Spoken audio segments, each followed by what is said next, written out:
નમસ્કાર વિદ્યાર્થી મિત્રો, Shrimati S H. Gajera secondary and higher secondary Vidyabhavan તરફથી હું ગૌરવ લુખી આજે તમારું હાર્દિક સ્વાગત કરું છું. ચાલો વિદ્યાર્થી મિત્રો, આજે આપણે ધોરણ 9માં વિષય વિજ્ઞાનમાં આપણે ચેપ્ટર નંબર 7 ગતિ વિશે અભ્યાસ કરવાનો છે. ચાલો, નોર્મલી આપણે જે ધોરણ 9નું વિજ્ઞાન જે છે એ 4 પાર્ટમાં ડિવાઇડેડ છે: physics, chemistry, biology and environment. એન્વાયરમેન્ટનું એક ચેપ્ટર છે. આજે આપણે ફિઝિક્સનું ચેપ્ટર નંબર 7 ગતિ વિશે અભ્યાસ કરીશું. ચાલો, તો આજે રોજબરોજના આપણા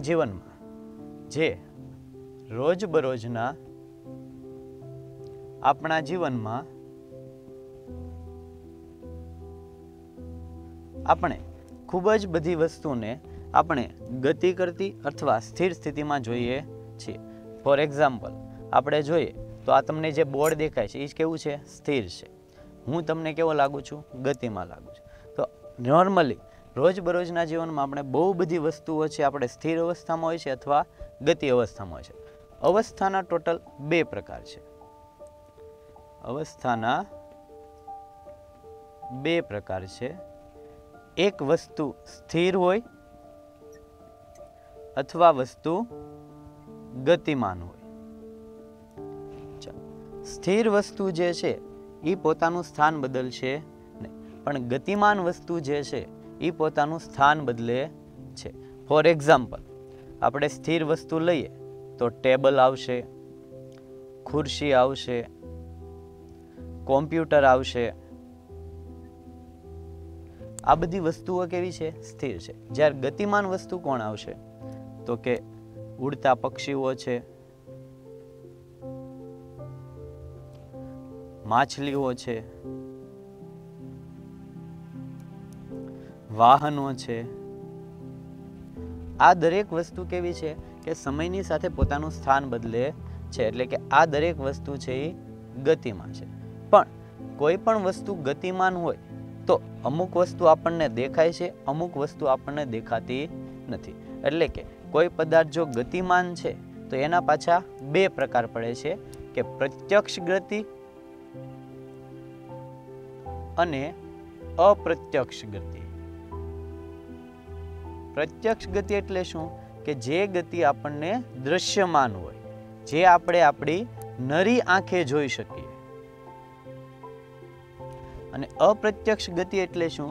જે આપણે નરી આંખે જોઈ શકતા નથી. આવી દરેક ગતિ જે છે એને અપ્રત્યક્ષ ગતિ કહેવાય. તો સૌથી પહેલા પ્રત્યક્ષ ગતિના ઉદાહરણ જોઈએ તો અહીંયા મેં જે લખેલા છે ગતિમાન પદાર્થ, આ દરેકે દરેક વસ્તુ જે છે આપણે એને નરી આંખે જોઈ શકીએ છીએ. બીજા ઉદાહરણ જોવા જઈએ તો હૃદયમાં છે આપણા બ્લડનું પરિવહન થાય છે, રુધિરનું પરિવહન જે આપણી ધમની અને શિરા મારફતે થાય છે. ધમની જે છે એ ઓક્સિજન યુક્ત રુધિરનું વહન કરે છે, જ્યારે શિરા જે છે ઓક્સિજન વિહીન રુધિરનું વહન કરે છે. આવું આપણે ધોરણ 10માં ભણીશું. પણ બ્લડનું વહન તો થાય છે જે હૃદય મારફતે થાય છે. આપણને દેખાતું નથી પણ થાય છે. બસ સ્ટેથોસ્કોપ દ્વારા આપણે ચેક કરીએ તો આપણે રુધિર અને ધમનીનો અવાજ આપણે ક્લિયરલી સાંભળી શકીએ છીએ. બરાબર, એટલે આ દ્રશ્યમાન વસ્તુ છે. પક્ષીઓ, પ્રાણીઓની ગતિ, વાહનો, આ દરેક મનુષ્ય, આ દરેક વસ્તુ જે છે આપણને ગતિમાં હોય છે એ જોઈ શકીએ છે. જ્યારે અપ્રત્યક્ષ ગતિ એટલે શું? જે આપણે નરી આંખે જોઈ શકતા નથી તેવી ગતિ. તો તેવી ગતિ કઈ આવશે? તો કે અણુ અને પરમાણુની ગતિ.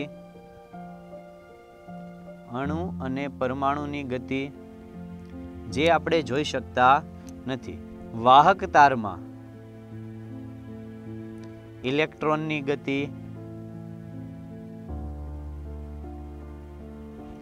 આ બંને વસ્તુ એવી છે જે આપણે આપણી નરી આંખે જોઈ શકતા નથી પણ છતાં છે. હજી એક ઉદાહરણ દઈએ તો હવાની ગતિ. હવાની ગતિ આપણને ખ્યાલ હોતી નથી, આપણે એને અનુભવ કરી શકતા છીએ. ફોર એક્ઝામ્પલ આપણને હવાની ગતિ કઈ તરફની છે એ જોયું હોય તો આપણે શું કરીએ છીએ, માટી લઈએ છીએ અને ઉડાડીએ છીએ. તો જે તરફ હવા માટીના કણો જશે એ તરફ આપણે હવાની ગતિ છે એમ માનીએ છીએ. તો આ દરેકે દરેક વસ્તુ જે છે એ કેવી ગતિ છે, અપ્રત્યક્ષ ગતિના ઉદાહરણ છે. અને અહીંયા જે આપેલા છે એ દરેક પ્રત્યક્ષ ગતિના ઉદાહરણ છે. ચાલો, તો હવે આપણે ક્યારે કહી શકીએ કે વસ્તુ ગતિ કરે છે?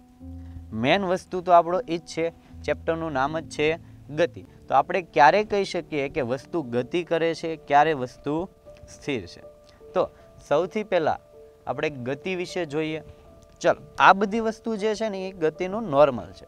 હવે આપણે મેન વસ્તુ જોવાની છે એની વ્યાખ્યા. તો કોઈ પણ પદાર્થ છે, કોઈ પણ પદાર્થ સમયની સાપેક્ષે, કોની સાપેક્ષે? સમય.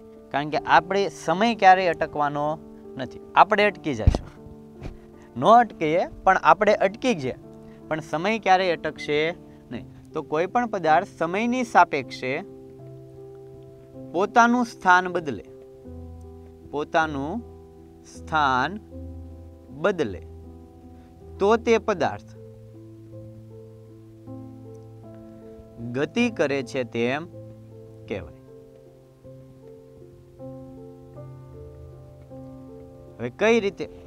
તો ધારી લઈએ કે અહીંયા એક પદાર્થ છે, એક બિંદુ છે, એક વસ્તુ છે જે સમયની સાપેક્ષે પોતાનું સ્થાન બદલે છે. એ બિંદુથી બી બિંદુ સુધી પહોંચે છે. અને એ બિંદુથી બી બિંદુ સુધી પહોંચવા માટે માની લે કે 5 સેકન્ડનો સમય લે છે. તો 5 સેકન્ડ પહેલા, એટલે કે 0 સેકન્ડે પદાર્થ છે એ સ્થાન પર હતો, 5 સેકન્ડ પછી પદાર્થ છે એ બી સ્થાન પર પહોંચી ગયો છે. તો આ પદાર્થ ગતિ કરે છે તેમ કહેવાય. હવે કોઈ પદાર્થ એ બિંદુ પર જ છે અને પોતાનું સ્થાન બદલતો નથી. સમય તો ચાલ્યા જ કરવાનો છે, સમય આપણા હાથમાં છે નહીં, તો સમય તો ચાલ્યા જ કરશે, પણ પદાર્થ પોતાનું સ્થાન બદલતો નથી. તો આ પદાર્થ છે એ સ્થિર અવસ્થામાં છે તેમ કહેવાય, અથવા પદાર્થ સ્થિર પદાર્થ છે જે ગતિ કરતો નથી. હવે કોઈ પદાર્થ ગતિ કરે છે તો એમાં ઘણી બધી વસ્તુ છે. જો આ બધી પદાર્થ આપણને દેખાય છે, આ બધી એવી છે જે આપણને દેખાતી નથી, પણ હજી એવી છે જે આપણે જોઈ શકતા નથી. ફોર એક્ઝામ્પલ, આપણી પૃથ્વી ગતિ કરે છે, પણ પૃથ્વી ગતિ કરે છે આપણને દેખાતી નથી, આપણે એને અનુભવી શકતા પણ નથી, છતાં પૃથ્વી ગતિ કરે છે. આપણું આખું સૌરમંડળ લઈ લઈએ તો સૌરમંડળમાં ટોટલ 8 ગ્રહ છે, 8 ગ્રહ ગતિ કરે છે, પણ આપણે જોઈ શકતા નથી. હા, પૃથ્વી ઉપરથી આપણે મંગળ જો દેખાય, બરાબર, ક્યારેક દેખાય તો તે આપણને ગતિમાં હોય તેમ દેખાય છે, પણ પૃથ્વી ગતિ કરે છે એ આપણને દેખાતી નથી, છતાં પૃથ્વી ગતિ કરે છે. તો એ પૃથ્વીની ગતિ છે કેવો ખ્યાલ કહેવાય? અપ્રત્યક્ષ ખ્યાલ કહેવાય. એ આપણને દેખાતી નથી છતાં ગતિ કરે છે, બરાબર. તો પૃથ્વીની ગતિ છે એ અપ્રત્યક્ષ ગતિ છે. તો કોઈ પણ પદાર્થ બદલે છે પોતાનું સ્થાન, તો એ કઈ રીતે બદલે છે એ હવે જોઈએ. ગતિની વ્યાખ્યા જોઈએ તો હવે આપણે જોઈએ કે પૃથ્વી છે તે ગતિ કરે છે પણ આપણને દેખાતી નથી, છતાં પૃથ્વી ગતિ કરે છે. તો પદાર્થ, કોઈ પણ પદાર્થ છે ગતિમાં છે, પણ ગતિમાં છે તો કોઈની સાપેક્ષે ગતિ કરે છે. ફોર એક્ઝામ્પલ, આપણે એક સરસ મજાની બસ લઈએ, આમાં કોઈ વ્યક્તિ બારી ભાઈ બેઠા છે,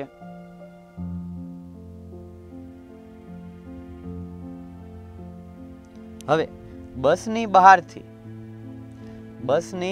બહારથી જો હું વ્યક્તિઓને જોઉં, આ બસ ગતિ કરે છે એટલે કે સમયની સાપેક્ષે પોતાનું સ્થાન બદલે છે.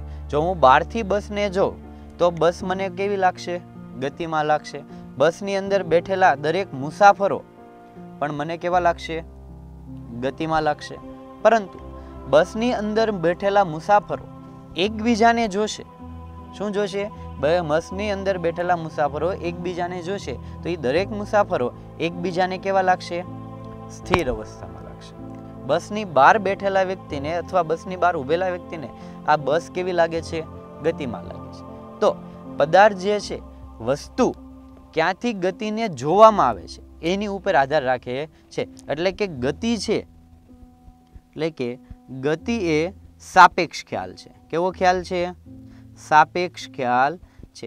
એટલે કે કોઈ બીજાની સાપેક્ષે છે પદાર્થ ગતિ કરતો હોય અથવા સ્થિર હોઈ શકે છે. એકનો એક પદાર્થ છે, કોઈ બીજાની સાપેક્ષે સ્થિર હોય તો કોઈ ત્રીજાની સાપેક્ષે તે પદાર્થ ગતિ પણ કરતો હોઈ શકે છે. અને પૃથ્વીની ગતિ પણ આવી જ ક્યાંક ગતિનું ઉદાહરણ છે.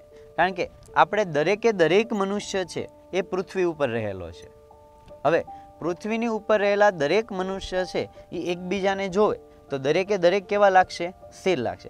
સેમ ટુ સેમ ઉદાહરણ બસની અંદર બેઠેલા મુસાફર છે. પૃથ્વી આપણી બસ છે અને આપણે એમના મુસાફરો છે. પણ હવે જો હું પૃથ્વીની બહારથી ભાઈને જોઉં, એટલે કે પૃથ્વીની બહાર એટલે કે અવકાશયાનમાં જાઓ, સ્પેસ શટલમાં રોકાવ અથવા ચંદ્ર પર જઈએ, મંગળ પર જઈએ, કોઈ પણ સ્થાનેથી જો હું પૃથ્વીને જોઈશ તો પૃથ્વી મને કેવી લાગશે? ગતિ કરતી લાગશે. તો પૃથ્વીની અંદર રહેલા મુસાફરો પણ મને કેવા લાગશે? ગતિમાં લાગશે. એટલે કે ગતિ છે એ સાપેક્ષ ખ્યાલ છે. કોઈ પદાર્થની સાપેક્ષે પદાર્થ છે પોતાનું સ્થાન બદલે સમયની સાપેક્ષે તો પદાર્થ ગતિ કરે છે તેમ કહેવાય. એટલે કે ગતિ એ સાપેક્ષ ખ્યાલ છે. કોઈ એક વસ્તુની સાપેક્ષે પદાર્થ સ્થિર હોય તો કોઈ બીજા પદાર્થની સાપેક્ષે વસ્તુ છે એ ગતિમાન હોઈ શકે છે. તો ચાલ હવે એની પછી જોઈએ આપણે કે કોઈ પદાર્થ જે છે એ ગતિ કરે છે. આ ચેપ્ટરમાં આપણે જોવાનું છે ગતિના 2 પ્રકાર ભણવાના છે. ગતિના 2 પ્રકાર. એક જોવાનું છે સુરેખ પથ પર ગતિ. સુરેખ પથ પર ગતિ એટલે શું? તો કે વસ્તુ કે પદાર્થ છે સીધા રસ્તા પર જાય છે. અને બીજો જોવાનું છે વર્તુળમય ગતિ. વર્તુળમય ગતિ. વર્તુળમય ગતિ એટલે શું? તો કે સૂર્યની ફરતે પૃથ્વી ફરે છે તે ગતિ. વર્તુળાકાર પથ પર વસ્તુ કે પદાર્થ ફરતો હોય તે ગતિ. બીજા બધા પણ ગતિના ઘણા બધા પ્રકાર છે. ફોર એક્ઝામ્પલ ચાક ગતિ, લોલકની ગતિ, પણ અત્યારે આપણે આ ભણવાની નથી. બરાબર? અત્યારે આપણે ફક્ત 2 જ ગતિનું વર્ણન કરવાનું છે, સુરેખ પથ પર ગતિ અને વર્તુળાકાર પથ પર ગતિ. એમાં સુરેખ પથ પર અથવા કોઈ પણ પથ પર જ્યારે પદાર્થ ગતિ કરતો હોય તો કોઈ આપણે સંદર્ભ બિંદુ લેવું પડે. બીજું શબ્દોમાં કહીએ તો કોઈ ઉગમ બિંદુ લેવું પડે. શા માટે? તો કોઈ પણ વસ્તુ કે પદાર્થ જો ગતિ કરે છે તો એ પર્ટિક્યુલર કોઈ પણ બિંદુ પરથી ગતિની શરૂઆત કરશે અથવા જે સ્થાન પરથી પદાર્થ ગતિની શરૂઆત કરે છે તે સ્થાનને પદાર્થનું સંદર્ભ બિંદુ અથવા ઉગમ બિંદુ કહી શકાય. હું એ બિંદુ પરથી ગતિની શરૂઆત કરું તો મારું એ બિંદુ થશે મારું સંદર્ભ બિંદુ. ફોર એક્ઝામ્પલ આપણે એમ કહીએ કે મારે સુરતથી 10 કિલોમીટર દૂર જવું છે તો સુરત શું થશે? મારું સંદર્ભ બિંદુ થશે.